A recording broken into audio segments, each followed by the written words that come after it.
하나님 말씀은 히브리서 11장 7절에서 12절까지의 말씀입니다. 히브리서 11장 7절에서 12절까지입니다. 우리 같이 함께 히브리서 11장 7절부터 12절 같이 함께 합독하겠습니다.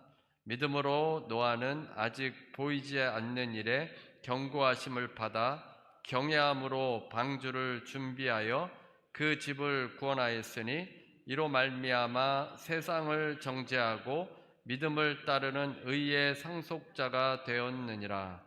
믿음으로 아브라함은 부르심을 받았을 때에 순종하여 장래의 유업으로 받을 땅에 나아갈새 갈 바를 알지 못하고 나아갔으며 믿음으로 그가 이방의 땅에 있는 것 같이 약속의 땅에 거류하여 동일한 약속을 유업으로 함께 받은 이삭 및 야곱과 더불어 장막에 거하였으니 이는 그가 하나님이 계획하시고 지으실 터가 있는 성을 바랐음이라. 믿음으로 사라 자신도 나이가 많아 단산하였으나 잉태할 수 있는 힘을 얻었으니 이는 약속하신 이를 미쁘신 줄 알았음이라. 이러므로 죽은 자와 같은 한 사람으로 말미암아 하늘의 허다한 별과 또 해변의 무수한 모래와 같이 많은 후손이 생육하였느니라. 아멘. 이번 달 빛과 소금이라는 잡지에 어느 쪽으로 가시오라는 글이 있었습니다.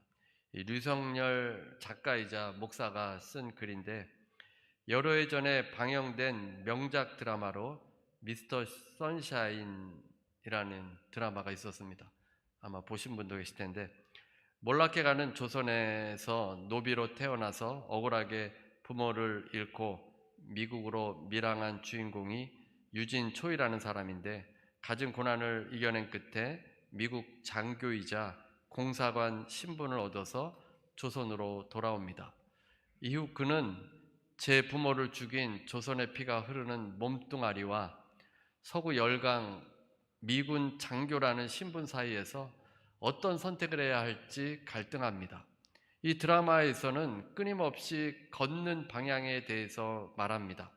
나란히 걷자 하기도 하고 떠나온 길을 되돌아가겠다고 하기도 합니다. 드라마 초반에 유진 초이가 또 다른 주인공 애신과의 첫 만남에서 작품 전체를 꿰뚫는 화두를 던집니다. 어느 쪽으로 가시오? 이 질문에 대해서 애신의 답변은 드라마 중반에 나오게 되는데 이쪽이요, 내 쪽으로 걸으시오 라고 합니다.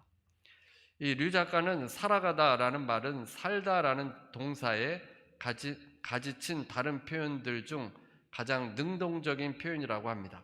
살다와 가다가 합쳐진 말이 살아가다입니다. 삶은 수동적으로 몸을 내어 맡길 때보다 특정한 방향으로 의지를 갖고 나아가는 인생으로 표현할 때 더 어울린다는 것입니다. 사라지는 것, 살아내는 것, 살아남는 것, 이런 것도 모두 중요하겠지만 살아가는 것은 역동적인 모습의 삶을 보여줍니다. 살아가는 것은 정지화면이 아니라 움직이는 동영상을 말합니다. 그래서 살아감으로 걷고 걸어감으로써 살아갑니다. 그 살아가다는 의지를 갖고 올바른 길로 걸어가는 것입니다. 주님께서 지시하시는 곳으로 걸어가야 살아갈 수 있습니다.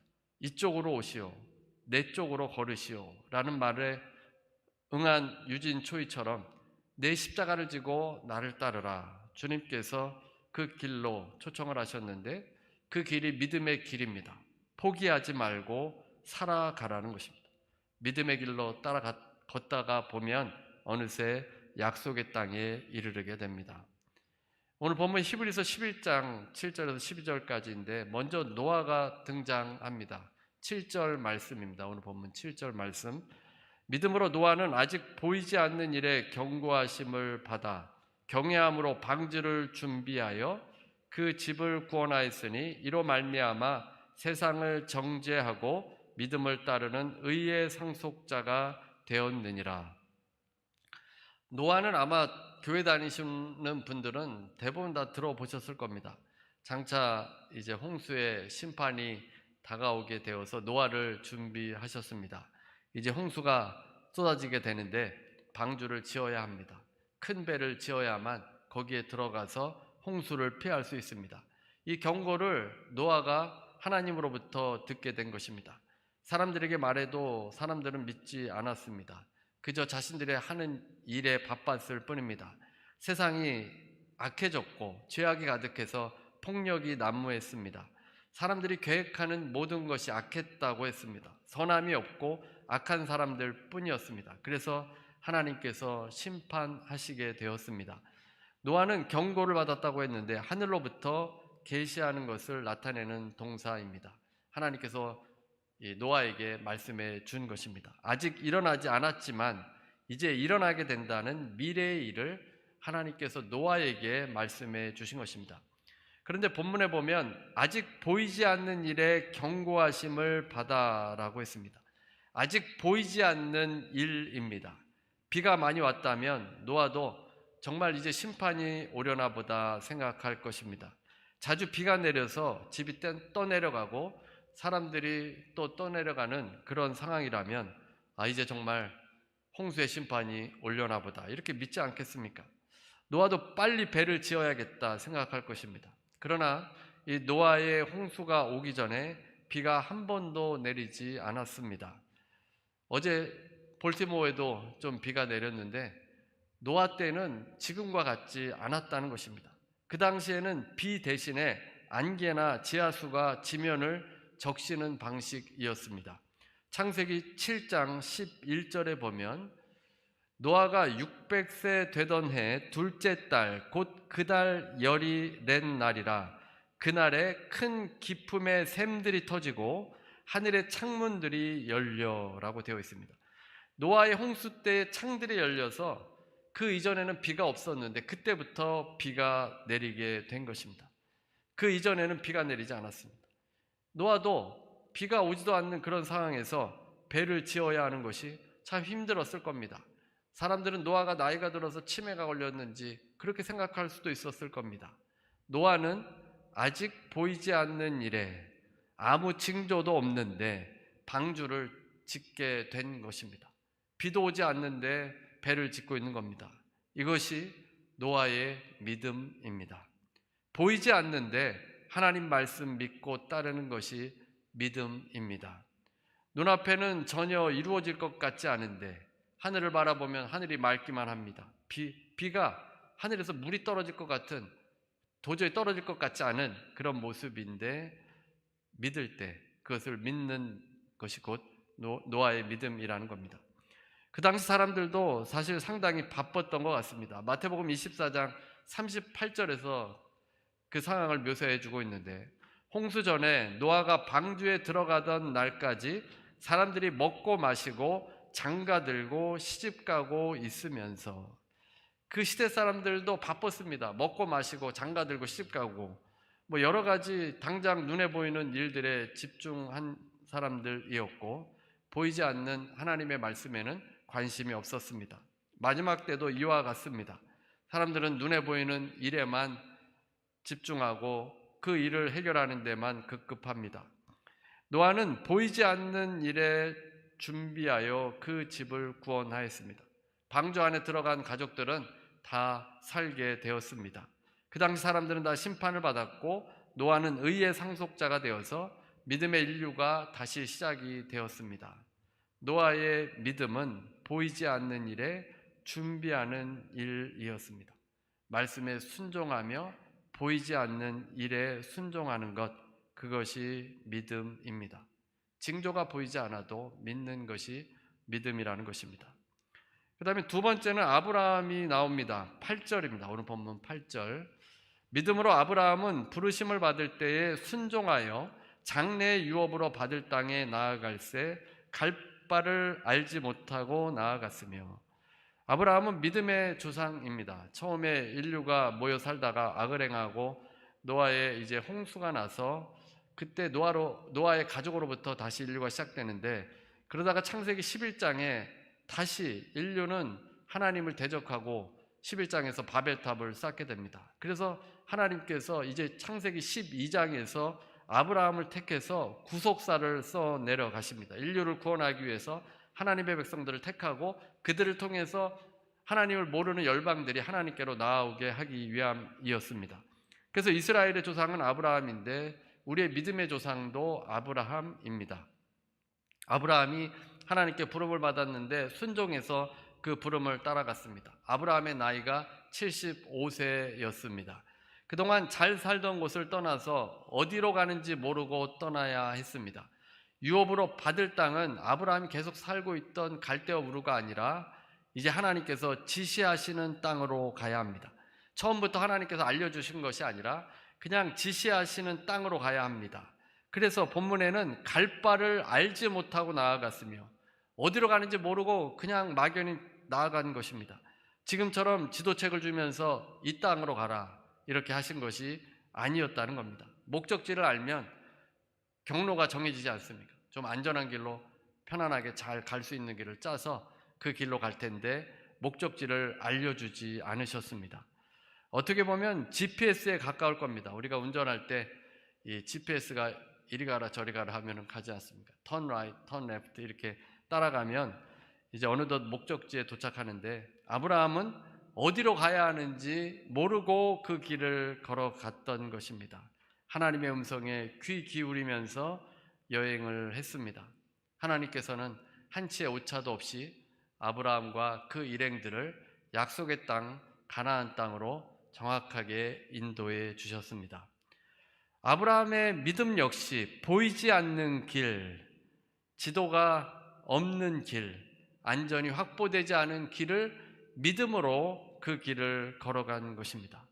그래서 노아와 아브라함의 믿음은 아직 보이지 않는 일에 순종한 것이고 아직 보이지 않는 길에 따라갔습니다. 보이지 않는 길로 갈 때 약속의 땅에 도착하게 됩니다. 오늘 우리가 추수감사 주일 예배로 드립니다. 이 감사의 첫 번째 단계로는 보이는 것으로 감사할 수 있어야 합니다. 하나님께서 주신 것을 가지고 1차적으로 감사해야 합니다. 주님께서는 감사하는지 감사 안 하는지를 지켜보시는 분이십니다. 그래서 우리가 하나님께서 우리에게 주신 많은 것들이 있는데 그것을 가지고 감사할 수 있어야 합니다. 누가복음 17장에 나병에서 치유받은 사마리아인의 이야기가 나옵니다. 누가복음 17장 11절입니다. 예수께서 예루살렘으로 가실 때에 사마리아와 갈릴리 사이로 지나가시다가 예수님께서 예루살렘으로 가고 계셨는데 사마리아와 갈릴리 사이로 지나가셨다고 되어 있습니다. 베레아 지역에서 사역을 하셔서 요단 동편에 계셨는데 요단강만 건너면 바로 유대 땅 예루살렘으로 가실 수 있습니다. 주님께서는 그 여행의 경로를 결정하실 수 있는 분이신데 이제 베다니로 가셨다가 다시 에브라임으로 물러가셨고 유대인들을 만나기보다는 그 길을 우회해서 사마리아 접경 지역으로 갔습니다. 한 마을에 들어섰는데 그곳에는 나병 환자 10명이 예수님을 만나서 우리를 좀 불쌍히 여겨달라고 했습니다. 예수님께서는 그들에게 가서 제사장들에게 몸을 보이라고 했습니다. 그 당시에 나병이 걸리면 이스라엘 공동체에서 떨어져 살아야 합니다. 다시 회복되면 제사장에게 검사를 받고 정상이라는 판정이 나면 공동체에 다시 들어가서 살 수 있습니다. 10명이나 되는 나병 환자들이 예수님을 만나서 깨끗함을 받았습니다. 주님께서 다른 경로를 가실 수도 있었지만 이 10명의 나병 환자를 불쌍히 여기시고 그 마을로 들어가서 그들을 치료해 주신 것입니다. 이 나병 환자들도 기생라합과 같이 믿음을 가지고 있었습니다. 예수님을 만나면 병이 고침받는다더라, 그가 메시아이다더라, 누구도 예수님 만나서 고침받았더라, 이런 이야기들을 들으면서 나도 그 예수님을 만나면 고침받을 수 있겠구나, 이런 믿음을 가졌던 것입니다. 그리고 마침내 주님께서 자신들의 마을에 오게 된 겁니다. 그래서 주님께 달려가서 우리를 좀 불쌍히 여겨주세요 라고 예수님께 간청한 것입니다. 그래서 주님께서 고쳐주셨는데 10명 중에 단 한 명만 찾아와서 자신이 고침받은 것을 알고 예수님께 와서 하나님께 영광을 돌립니다 라고 한 것입니다. 그는 주님 발 앞에 엎드렸습니다. 누가복음 17장 16절입니다. 예수의 발 앞에 엎드려 감사하니 그는 사마리아 사람이라. 성경은 그가 사마리아 사람이다 라는 것을 강조합니다. 그는 놀랍게도 유대인도 아니고 하나님의 백성이라 자처하는 유대인도 아니었고, 사마리아, 유대인들은 이 사마리아 사람들을 개처럼 여깁니다. 무시하고 멸시하는데 그 사마리아 사람이 주님께 감사를 표한다는 것입니다. 하나님의 백성들이 당연히 하나님께 감사해야 하는데 사마리아 이 사람만 와서 주님께 감사를 표했던 것입니다. 그때 주님께서 어떻게 말씀하십니까? 누가복음 17장 17절입니다. 예수께서 대답하여 이르시되 10사람이 다 깨끗함을 받지 아니하였느냐? 그 9은 어디 있느냐? 예수님께서 고쳐주셨던 10명을 고쳐주셨는데 그 9명을 찾고 있는 겁니다. 그들은 어디 있느냐고 물으셨습니다. 그 당시 나병에 걸리면 치료받을 수 없는 상태입니다. 아무도 치료해 줄 수 없었습니다. 이 나병 환자가 되면 마을에서 살 수 없고 외곽 지역에 살았습니다. 그래서 사람들에게 구걸하며 생명을 연명할 수 있었습니다. 사람들에게 가까이 갈 수도 없습니다. 율법에서 금하였기 때문에 사람들은 나병 환자가 다가오게 되면 돌을 던져서 그들에게 멀리 가라고 하게 하였습니다. 근데 예수님께서 오셔서 고쳐주신 것입니다. 이제 새로운 삶을 살 수 있습니다. 병이 나은 것뿐만 아니라 공동체에 다시 들어가서 내 가족을 다시 만날 수 있고 친구들과 지인들과 사람들과 함께 살아갈 수 있는 그 놀라운 역사가 일어나게 된 것입니다. 그런데 그 9은 예수님께 감사하러 오지 않았습니다. 그들은 아마 어딘가에서 즐거워할 것인데 주님께 돌아오지 않았기 때문에 주님께서 그들을 물어보신 것입니다. 한 명만 예수님께 다가왔고 감사하기 위해서 찾아온 그는 구원의 길을 걷게 되었습니다. 감사하게 되니 구원도 받게 된 것입니다. 은혜를 받아도 잊어버리는 경우가 많습니다. 뇌과학에 보니까 우리가 도움을 받고 은혜를 받은 것은 한 달이면 잊어버린다고 합니다. 근데 누구한테 상처받은 것은 20년이 넘게 간다고 합니다. 그러니까 은혜 받은 거는 금방 잊어버리게 되는 것이 우리의 머리가 그렇게 돼 있고, 상처받은 거는 그냥 끝까지 기억하는 겁니다. 근데 하나님의 은혜는 우리가 잊지 않아야 됩니다. 우리 감사절이 있어서 얼마나 좋습니까? 한 해 동안 또 얼마나 하나님께서 주신 많은 은혜들 우리가 잊고 사는데 정말 하나님께 감사하다는 기도를 드려야 합니다. 여기까지 인도하신 하나님, 얼마나 많은 은혜들, 그 하나님께서 주신 여러 가지 선물들을 기억하면서 감사해야 합니다. 전도서 말씀은 우리의 인생을 꿰뚫어서 놀라운 통찰력을 주는 말씀입니다. 전도서의 시작은 헛되고 헛되니 모든 것이 헛되도다 라는 말씀으로 시작해서 마지막 12장에서 헛되고 헛되니 모든 것이 헛되도다. 그래서 마치 우리 인생이 모든 것이 헛된 것으로 말하는 것 같습니다. 그리고 정말 우리가 뒤를 돌아보면 물 흐르듯이 그냥 세월이 다 흘러가 버리고 다 헛된 것 같습니다. 그리고 전도자는 이 헛된 일들을 나열합니다. 하나님께서 주신 선물도 헛되다고 말합니다. 전도서 2장 26절입니다.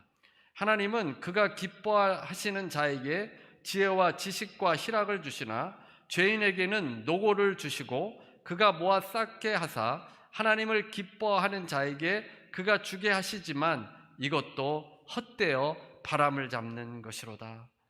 하나님께서 기뻐하는 자에게 지혜와 지식과 희락을 주고 또 하나님께서 이 기뻐하는 자에게는 죄인의 부를, 그 부요함을 빼앗아서 이제 이 기뻐하는 자에게 준다는 겁니다. 근데 그것도 헛되도다. 그것도 바람을 잡는 것이라는 겁니다. 하나님께서 선물을 주시고 우리에게 많은 것들을 주십니다. 먹고 마시고 수고해서 낙을 누리는 것도 하나님의 선물이라고 했습니다. 근데 그 선물들도 헛되다는 것입니다. 우리 인생이 헛되게 지나가는 것처럼 그렇게 받은 것들도 다 헛되어지는데 중간중간에 전도자가 놀라운 말씀을 해주고 계십니다. 최고의 삶이 무엇인지를 말씀해 주는데 전도서 3장 22절입니다. 그러므로 나는 사람이 자기 일에 즐거워하는 것보다 더 나은 것이 없음을 보았나니 이는 그것이 그의 몫이기 때문이라. 최고의 삶은 무엇이냐면 자기 일에 행복해하는 사람이라는 겁니다. 그러니까 하나님께서 많은 선물을 주셨는데 이 선물을 깨닫고 기뻐하고 감사하고 행복해하는 삶이 우리 인생에서 최고의 삶이라는 것입니다. 한마디로 말하면 감사하는 삶이 최고의 삶입니다. 하나님이 많은 선물을 주셨어도 여러분이 잊어버리고 살면 헛되고 바람잡는 것이지만 그것을 가지고 하나님께 감사하면 그 삶이야말로 최고의 삶이다라고 말씀을 주는 것입니다. 그래서 우리에게 주신 것, 하나님께서 많은 것들을 주셨지 않습니까? 이렇게 앉아있는 것도 다 하나님의 은혜입니다. 그런 것들에 감사할 수 있어야 합니다. 그 다음에 두 번째는 보이지 않는 것으로 감사하는 것입니다. 우리가 첫 번째로는 받은 것으로 감사했고, 두 번째는 받을 것으로 감사하는 겁니다. 이제 앞으로 받을 것. 믿음은 약속오음이라고 지난주에 함께 은혜를 나누었습니다. 성경은 약속오음 다발입니다. 보이지 않지만 받게 될 것들을 미리 믿음으로 감사하는 겁니다. 믿음이 있으면 이 현재에 미리 끌어와서 감사할 수 있습니다. 왜냐하면 약속대로 이루어질 것이기 때문입니다. 그 약속의 말씀 붙들면 현실에서는 이루어지지 않았지만 반드시 이루어질 것이기 때문에 우리가 감사할 수 있습니다. 생명의 삶 목요일 말씀이 여호수아서 6장 말씀입니다. 여리고성을 정복해야 합니다. 6일 동안 하루에 한 바퀴씩 돌고 7일째는 7바퀴를 돌고 제사장이 나팔을 불면 큰 함성을 질러야 합니다. 그런데 이 성을 돌 때 주의사항이 있습니다. 하나님께서 하지 말라고 한 말씀이 있습니다. 여호수아서 6장 10절 우리말 성경입니다. 너희는 외치지 말고 소리 내지도 말라. 입 밖에 아무 말도 내지 말라. 내가 외치라 하고 명령하는 날에 외치리라. 여리고성을 돌 때 이스라엘 백성들이 해야 할 일은 성을 도는 것과 함께 침묵하라는 것입니다. 이스라엘이 광야에 있을 때 가나안 땅에 들어가지 못한 이유가 원망과 불평이기 때문입니다. 만약 침묵하지 말라는 명령이 없었다면 어떻게 되겠습니까? 40년 동안 광야에서 고생을 하고 이제 드디어 가나안 땅에 들어왔습니다. 이런 기회가 어디 있습니까? 가나안을 정복해야 하는데 철옹성이라고 하는 여리고성이 버티고 있습니다. 가나안으로 들어가는 관문입니다. 여리고성은 상당히 높아서 정복하기 어려운 성입니다. 전략을 잘 짜야 합니다. 토성을 쌓든지 아니면 한꺼번에 밀려 들어가서 그 성문을 부수어야 할 겁니다. 그런데 하나님께서 명령하신 것은 그 성 주위만 돌라는 것입니다. 이것이 말이 되느냐고 불평하지 않겠습니까? 한 바퀴씩 돌면서 아니 이 성을 우리가 이렇게 돈다고 어떻게 정복할 수 있겠는가 이렇게 할 겁니다. 노아가 징조도 없는 상황에서 배를 준비하는 것과 같은 상황이었고 아브라함이 보이지 않는 길을 걷는 것과 같은 상황이 여리고에도 펼쳐진 것입니다. 하루 그냥 한 바퀴 도는 겁니다. 가서 한 바퀴 돌고 오고 또 한 바퀴 돌고 오고 그런다고 그 성을 정복할 수 있겠느냐는 것입니다. 그래서 사람들이 원망 불평하게 되고 이게 전염이 됩니다. 원망 불평은 전염력이 강한데 그래서 온 백성들이 원망 불평하면 서로 싸우고 나누어지고 결국 그러다가 가나안의 7 족속들에게 죽게 될 것입니다. 침묵이라는 명령은 불평불만하지 말고 약속을 믿고 전진하라는 말씀입니다. 마지막 날 7바퀴를 돌며 함성을 질렀을 때 여리고성은 무너지고 말았습니다. 참으로 놀라운 기적이 일어났습니다. 우리에게도 여리고성을 도는 일이 있을 수 있습니다. 이거 지금 내가 무슨 일을 하는지도 모르겠고 계속 불평불만이 나올 수 있습니다. 하나님께서 주신 선물도 헛되어 버릴 수 있다는 것을 우리가 깨달아야 합니다. 불평불만을 막는 것은 감사입니다. 아직 받지 못해도 믿음으로 감사하는 겁니다. 노아가 그렇게 했고 아브라함도 그렇게 했습니다. 가나안의 길로 향해서 도착하는 하나님의 여정 가운데 믿음으로 감사하면 이 불평불만을 막을 수 있습니다. 이스라엘은 2가지의 길로 나뉘어질 수 있습니다. 불평불만의 길로 가는 멸망의 길이 있고 감사함으로 믿음으로 가는 가나안으로 향하는 길이 있습니다. 믿음의 사람들이 이쪽으로 오시오 우리를 초대합니다. 노아와 아브라함이 이쪽으로 오시오 우리가 간 길로 갑시다라고 하는 겁니다. 감사절을 맞이해서 하나님께서 선물로 주신 것 감사하고 또 우리에게 주실 것을 감사하면서 살아가야 합니다. 믿음으로 감사하면 하나님께서 풍성한 은혜에 도착하도록 해 주십니다. 감사가 넘쳐나는 삶으로 나아가시는 여러분 모두가 되시기를 주님의 이름으로 축원합니다. 우리 함께 찬송가 301장 찬송 부르시고 기도하는 시간 갖도록 하겠습니다. 사랑의 하나님, 노아가 아직 보이지 않는 일에 순종하였으며 아브라함이 아직 보이지 않는 길에 순종하며 그 길로 나아갔습니다. 아버지 하나님, 아직 무너지지 않는 여리고성을 믿음을 가지고 이스라엘 백성들이 돌게 되었을 때 여리고성이 무너졌습니다. 하나님, 우리 인생에 감사할 조건이 무엇인지 하나님 우리가 온전히 깨닫게 해 주셔서 받은 것으로 감사하고 또 받을 것으로 감사하며 아버지 믿음의 삶을 살게 해 주옵소서. 믿음으로 담대할 수 있게 하시고 믿음으로 감사하는 삶이 되어지도록 인도하여 주옵소서. 아버지, 우리 지체들 고난 가운데 있는 지체가 있습니까? 병으로 고통당하는 지체가 있습니까? 문제로 어려움을 겪고 있는 지체가 있습니까? 하나님께서 아버지 가장 좋은 때 해결해 주시고 인도하여 주실 줄로 믿습니다. 하나님, 불평 불만 대신에 감사하며 기도하며 나아갈 수 있게 해주시고 아버지 우리가 성장하고 변화되는 시간들이 되어질 수 있게 해 주옵소서. 아버지 믿음의 역사가 일어날 줄로 믿습니다. 예수 이름으로 명하노니 모든 병만은 떠나갈지어다. 예수 이름 명하노니 통증은 떠나갈지어다.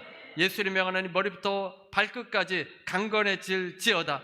아버지 건강한 육체도 허락해 주셔서 아버지 풍성한 아버지 그 사랑과 은혜 가운데 거할 수 있게 해 주옵소서. 문제도 다 주님 앞에 맡깁니다. 아버지께서 가장 좋은 때 응답해 주시고 역사해 주시옵시고 하나님 믿음으로 감사하며 나아가는 주의 백성들 함께해 주시고 붙잡아 주옵소서. 지금은 우리 주 예수 그리스도의 무한하신 은혜와 아버지 하나님의 극진하신 사랑과 보혜사 성령님의 교통하시고 내주하시고 충만케 하심이 오늘 함께 예배드리는 모든 성도들 위해 개인, 가정, 일터 위에 주님을 즐거워하며 감사하며 믿음의 길로 나아가는 모든 성도들 위해 지금부터 영원토록 함께 있을지어다.